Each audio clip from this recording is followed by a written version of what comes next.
So you think you know what language they speak in the Philippines. You're probably thinking, yeah, it's Filipino, or maybe Tagalog, or maybe English. Because let's be honest, they speak amazing English. And you'd be right about all of them. But here's the thing you probably don't know. The real story of Filipino language, the source code, has almost nothing to do with English, and not that much to do with Spanish, even after 300 years of colonization. What if I told you that the deep, ancient DNA of the Filipino language is shared with Madagascar, all the way over in Africa, and with New Zealand and Hawaii, and even Easter Island? How is that possible? How does a language from a small island chain in Asia end up being part of a family that conquered half the planet, from Africa to the Americas, all before the invention of the compass? This is the story of the greatest migration in human history.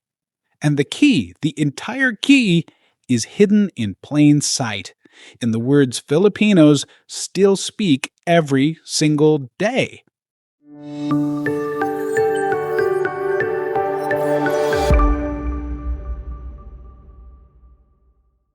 So, in part 1, we learned that the land of the Philippines is a violent, beautiful collision, a piece of ancient China that drifted south and smashed into brand new volcanoes rising from the sea. Well, get ready, because the language is the exact same story. It's a story of collision.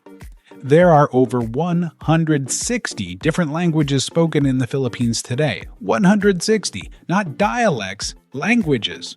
But here's the aha moment. Almost all of them, from the Ilocano in the north to the Cebuano in the south, belong to one giant family. It's called the Austronesian language family.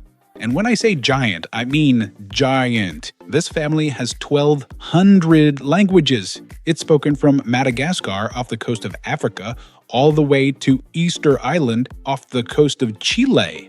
Before European colonization, this was the most widespread language family on Earth, covering half the globe. And the Philippines? It's not just in this family, it is a central beating heart of it. So this creates an amazing mystery. How did this happen? How did this single language group spread across 2 oceans?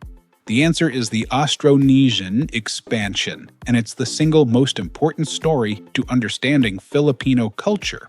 This was a prehistoric seaborne migration starting around 3000 to 1500 BCE. These weren't just people in boats. These were the greatest seafarers on the planet.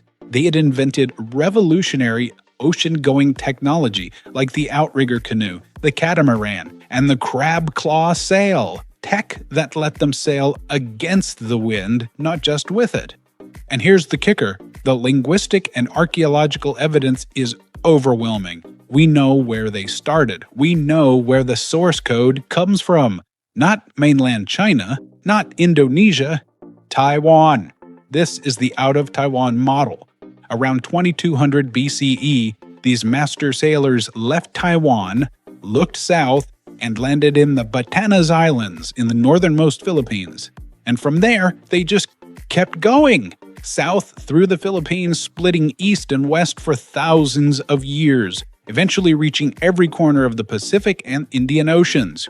And they didn't just bring their language, they brought a whole Neolithic starter pack. Domesticated pigs, chickens, dogs, taro, rice, bananas, coconuts, and yams. They were colonizers. And this leads to that collision I mentioned. This was the 2-layer model. When these high-tech Austronesian farmers arrived, the islands weren't empty. Those Paleolithic walkers from Part 1, the relatives of Taban man, were already there. The new arrivals, with their farms and their advanced culture, essentially mixed with and assimilated those ancient hunter-gatherers. The modern Filipino language is the result of that collision, but hang on, that's a huge claim. We're talking 4,000 years ago. These people had no written language, so how on earth do we prove it? How do we prove they were such masters of the sea? And how can we be sure that a word in Manila is related to a word in Madagascar? Well, the proof is alive. It's in the words you're speaking right now. And the proof of their skill, it's just mind-blowing. They had a system of navigation called wayfinding. No compass, no maps. They used the stars, the sun, the flight paths of birds, but the real key? They read the ocean currents. By some accounts, the best navigators were blind because they could lie on the hull of the canoe and literally feel the direction of the deep ocean swells, untangling the knots of different currents to find their way. It is just incredible.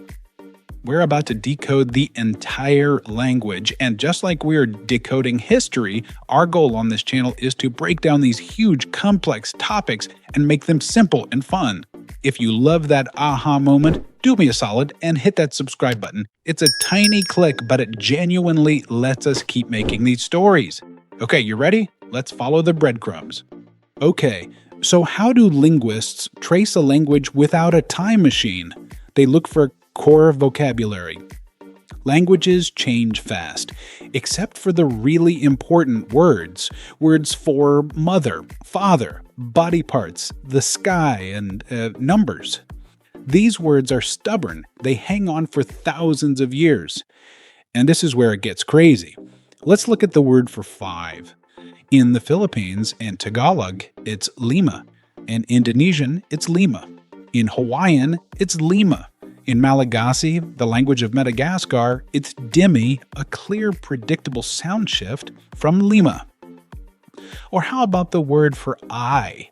In Tagalog, it's matá. In Hawaiian, it's maka. In Malagasy, it's maso, all from the same root word. This is the smoking gun. Linguists call these cognates. It's DNA for language. So we know they're related, but how do we know they came from Taiwan? This is my favorite part. It's the linguistic founder effect. Think about it. Where would you expect to find the most genetic diversity for humans? In Africa, where we all started, right? Everyone who left Africa, Europeans, Asians, Americans, we are all just one small branch of the total human diversity that still exists in Africa. It's the exact same with language. The homeland, the Urheimat, will always have the most diversity. And the Austronesian language family has 10 primary branches. And 9 of them, 9 out of 10, are found only in Taiwan. The entire rest of the world, all 1,200 languages, from the Philippines to Madagascar to Hawaii, all of them belong to just one branch, the Malayo-Polynesian branch. We're all, linguistically, a single branch of Taiwanese aboriginals. That's the out-of-Taiwan model. It's rock solid! So, that's it? Is Filipino just a pure, ancient Austronesian language? Oh, not even close. That Austronesian base? That's just the foundation. That's the concrete slab.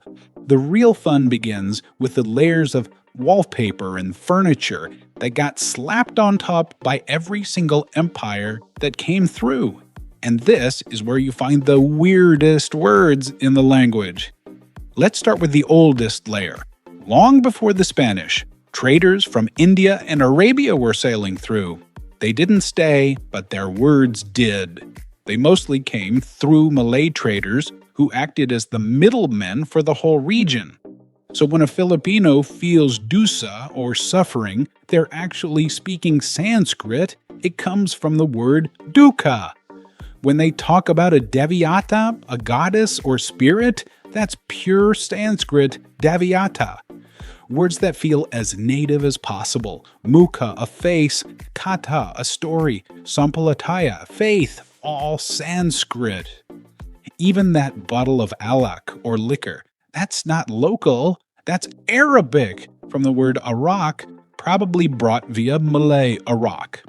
When a judge or hukom passes judgment, he's using the Arabic word hukom.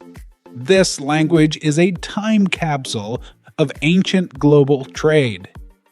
But then, the big one arrived, Spain, for 333 years.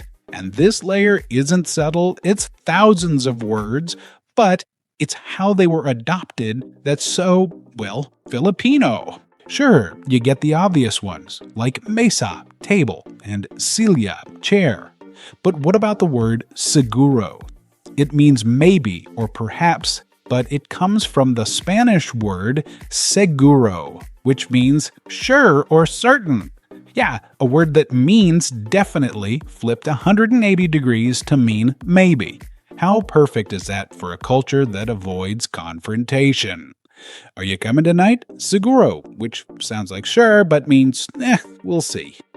It doesn't stop. The Tagalog word for breakfast is almusal. It comes from the Spanish word almorzar, which means to eat lunch.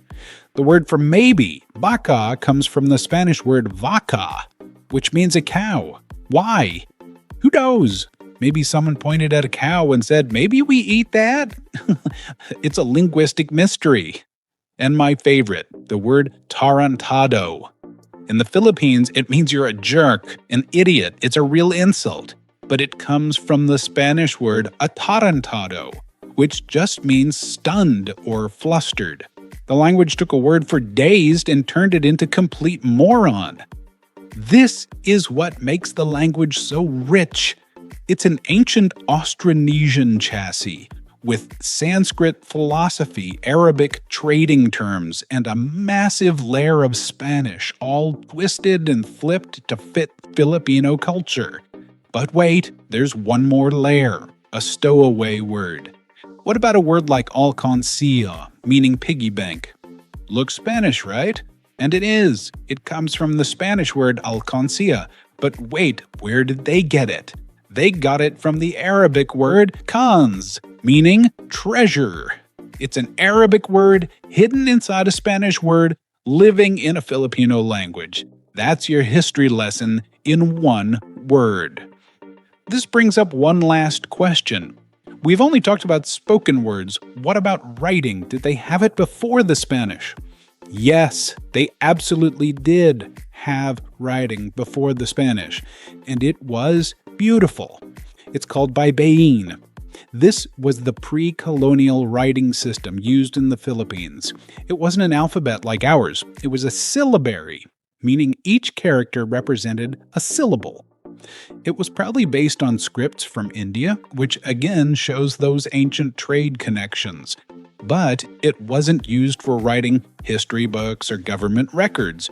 Why? Because most of that, the important stuff, was kept orally in epic poems and chants.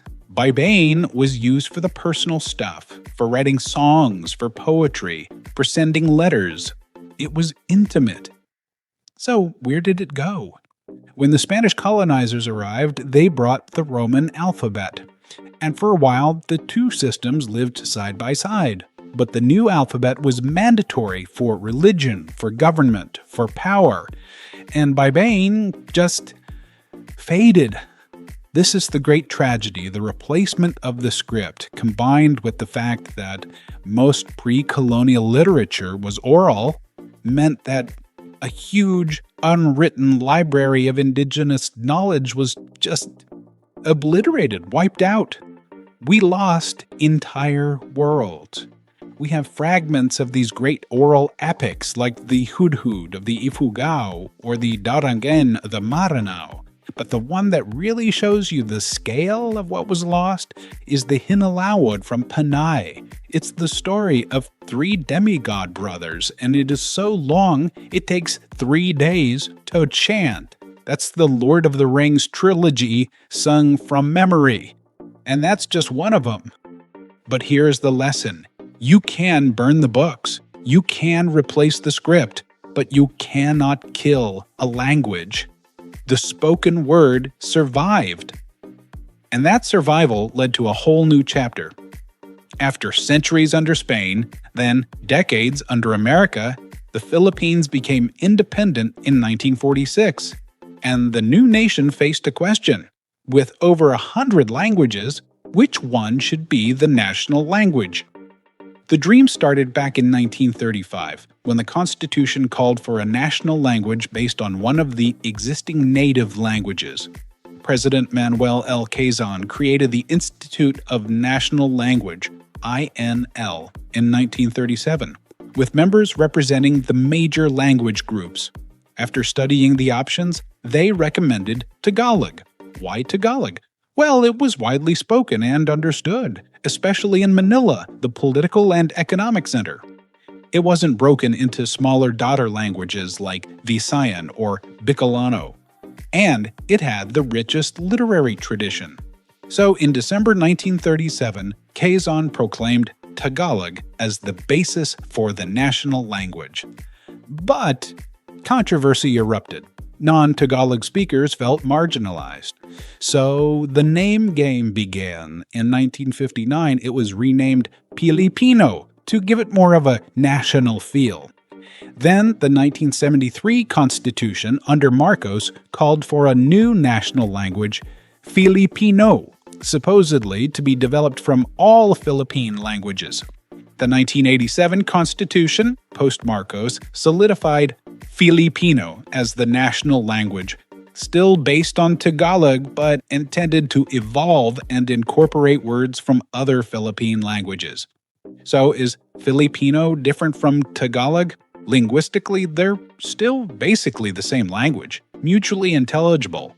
But the idea of Filipino is broader, more inclusive, even if in practice it's still Manila Tagalog with extra letters and loanwords.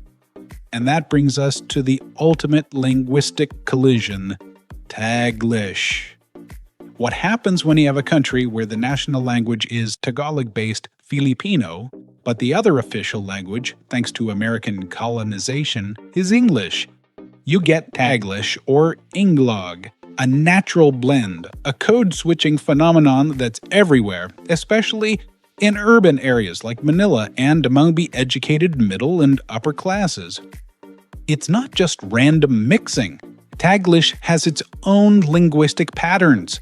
It's code switching, jumping between languages, sometimes between sentences, intersentential, sometimes within the same sentence, intrasentential, or just dropping in a tag phrase, tag switching.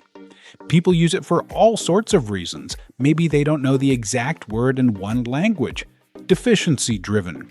Or maybe they do, but switching languages adds nuance, signals identity, builds rapport, or just feels more natural, proficiency-driven. Some people look down on Taglish, seeing it as impure, but linguists see it differently. It's a linguistic resource, a mode of discourse that reflects the bilingual reality of the Philippines. It's even seen by some as a subtle reaction against the dominance of pure English or pure Filipino, a way of carving out a unique linguistic space. It's the living, breathing result of centuries of linguistic collision. And that's the real origin story.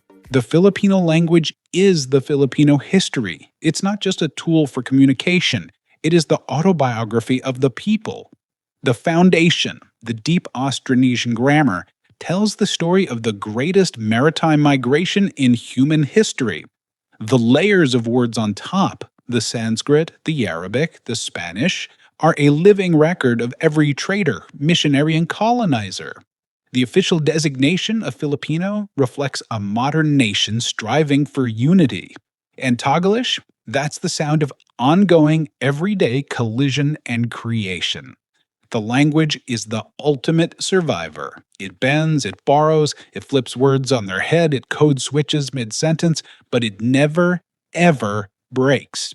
And that exact same story, that story of an indigenous base absorbing and transforming every foreign influence, well, that's also how you get the food. What happens when you take a pre-colonial Austronesian cooking method and collide it with Chinese soy sauce, bay leaves, and American Spam? That's next time on The Origin of Filipino Food. And there you have it. The source code plus the official updates and the everyday remix. What was the most surprising part for you? The out of Taiwan model, the fact that siguro means the opposite of what it sounds like, the whole Tagalog Filipino naming saga, or maybe you're a Taglish pro yourself. Let me know your favorite linguistic breadcrumb in the comments below. This was part 2 of our 10-part series. If you like this, please hit that like button, subscribe, and ring the bell so you do not miss part 3, the origin of Filipino food. It's going to be delicious. Thanks for watching.